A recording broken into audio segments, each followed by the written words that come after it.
tell the world how much I suck at backing up. You got it. You got it. I don't even know where you're going, but you have it.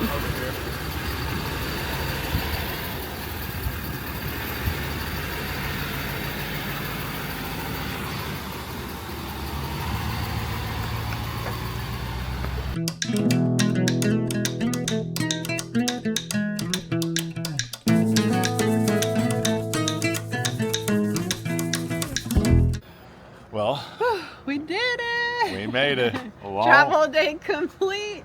Yep. Oh man, these travel days, they can be killers sometimes. Yes. Hey, I'm Mark. And I'm Morgan, and we live in this RV full time with our 2 kids. I think back to how this started, and it was about a year ago we decided, hey, let's just start an RV park. And then about 4 months of researching and driving as far as we could away from Texas to other states looking for property, we actually realized that we had never stepped foot in an RV. So after all this, we said, you know what?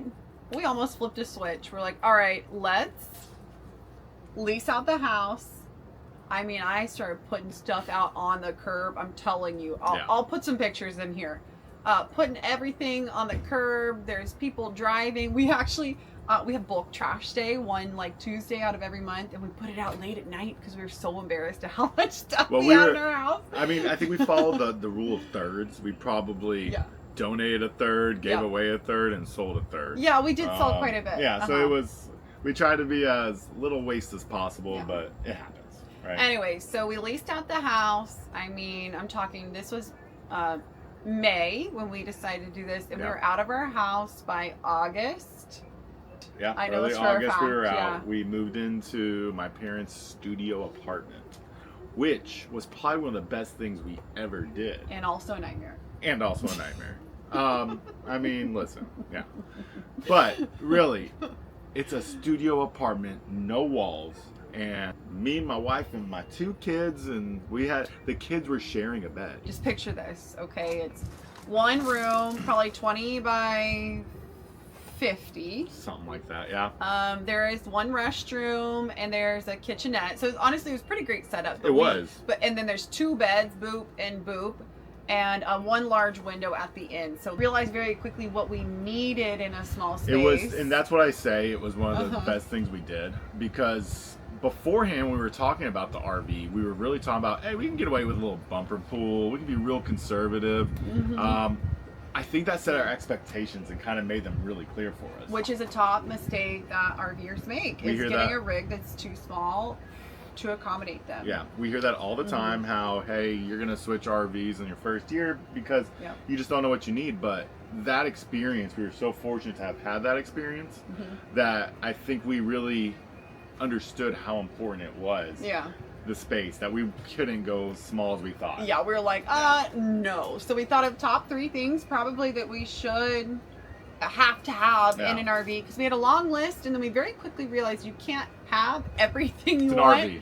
And in, like, you know, a budget. Right. One being the kids had to have 2 separate spaces. So we knew it had to be some sort of loft and another room. Right. Right? Because you can't just have a 3-bedroom RV. I mean, I'm sure one day that'll exist. Actually, it kind of does. Yeah, there's options. Second is storage. I want storage for days, because we have lots of things organized, and in the apartment there was like 5 cabinets. Yeah. And we didn't have anywhere to put our stuff. And what'd you say the third thing?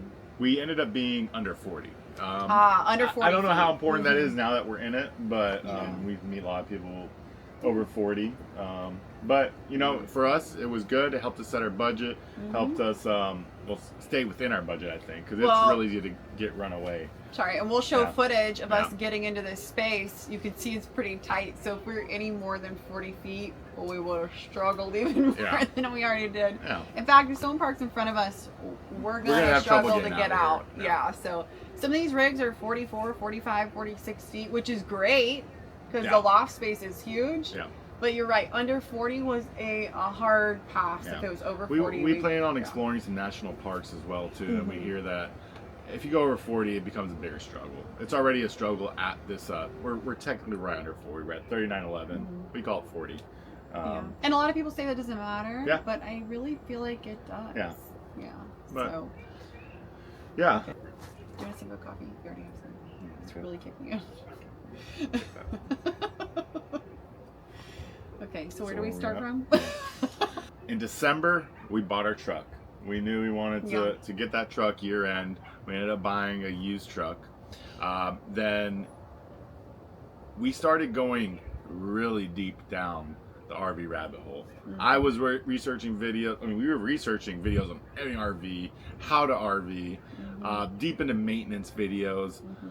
Everything RV related, we were just consuming it. We were eating it up. So you know how couples watch shows every night, or maybe you don't. We used to, but instead of those shows, every night we would family RV night. Every night we kind of threw ourselves into RV videos, learning about it, and I even made a checklist.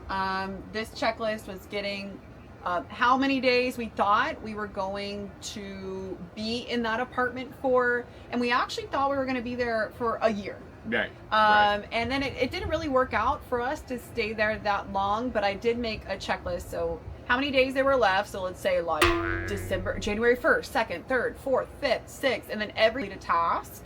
Yeah. And that helped because it helped us to prioritize the truck first, to get it in before the end of the year, right? So.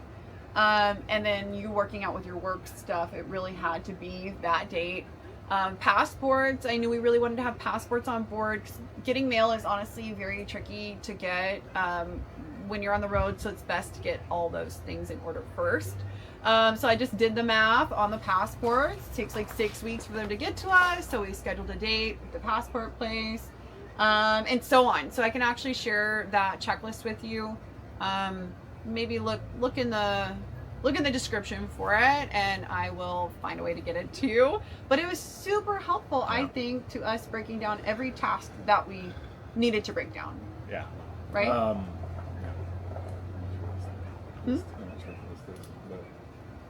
I'm sure I have it. I just don't remember what you're talking about. Date. Yeah. Task to be completed, and there's like 2 other columns. I'm not the list guy. She's the list gal. I'm a list girl. Yeah. And we actually had another list for completing. We're actually purchasing an RV. So kind of where we were going. We went a little off topic here, but so we got the truck, and then we really dove into everything, and then we were prepared when it came time. We lived in the Houston area, and when the RV show came, weirdly enough, the very first RV dealership we went to, and the very first salesperson we talked to, shout out to Miss Vicky at Ron Hoover. Love you, Vicky. She was so great. Yep. Yeah.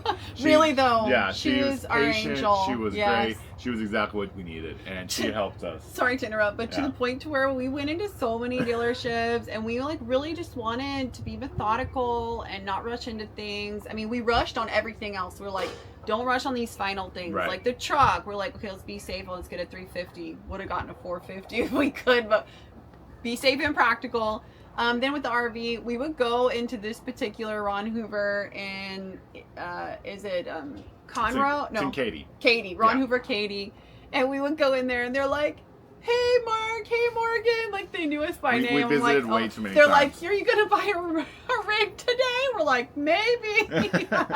So we go to the RV show. Yeah, we go to the RV show. Same treatment. They have thousands of people. Yeah. And that one guy, oh gosh, what's his name? He was so nice too. Oh, man. He's actually one of the owners of Ron Hoover. Oh gosh, he was so nice. He spotted us from all the way down the walkway, and he's like, hey, Mark, hey, Morgan. He was the sales manager, actually. No, he wasn't the owner. Yeah.